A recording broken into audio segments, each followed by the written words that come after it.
تقسيم طبقات، بمعنى تقسيم درجات اللي بيحكمها المجتمع اللي هو بيحكمه رئيس اللي هو مسؤول عن الحالات الفقيره او الحالات اللي هو بيقيس عليها وعارفها. على عكس طبعا الطبقات الفقيره برضه موجود طبقات الوسطى وما الى ذلك اللي فيها المجتمع نفسه، والحوار ده مش في مصر بس، لا في العالم كله. ان انت تسعى الناس دي بهدف ان مصلحتك تكمل او اهدافك توصل اللي انت عاوزه وتتحقق. اضرب في الفقر وزعله على اي قناة والموفيز، على طول رافض تسمعله، مش ناكر قانونك المنحاز. اضرب في الفقر وزعله على اي قناة والموفيز، على طول رافض تسمعله، مش ناكر قانونك المنحاز. اختفت العتمة في مجال حكام ودول دايسين الفقر، من اصغر اكبر واحد فيهم هارسين الضعف بنقر.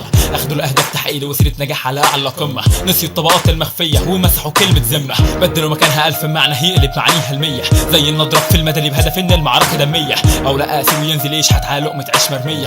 اصله محتاجها وعمره ما عرف مين كان سبب الاذية، ولا عمره هيعرف ان سبب فقره شوية اشكال وسخة نهبين البلد واللي فيها بايع عينهم من الصفقة. تطبيق قانون انت في ارضي وانا ليا حق تصرف، ابيع اشتري امسح فيك ارفع سلاح عليك واخوف. مزيد الطمع يسوي نقص في سلاسل البشرية حية، من طفل ولد شاب العواجز على قبور الموت منهية، وارثين الشارع عن اجدادهم بدون ملكية. علشان كده تعريفي ليهم كان بالطبقات المخفية. اضرب في الفقر وزعله على اي قناة والموفيز، على طول رافض تسمعله، مش ناكر قانونك المنحاز. اضرب في الفقر وزعله على اي قناة والموفيز، على طول رافض تسمعله، مش ناكر قانونك المنحاز.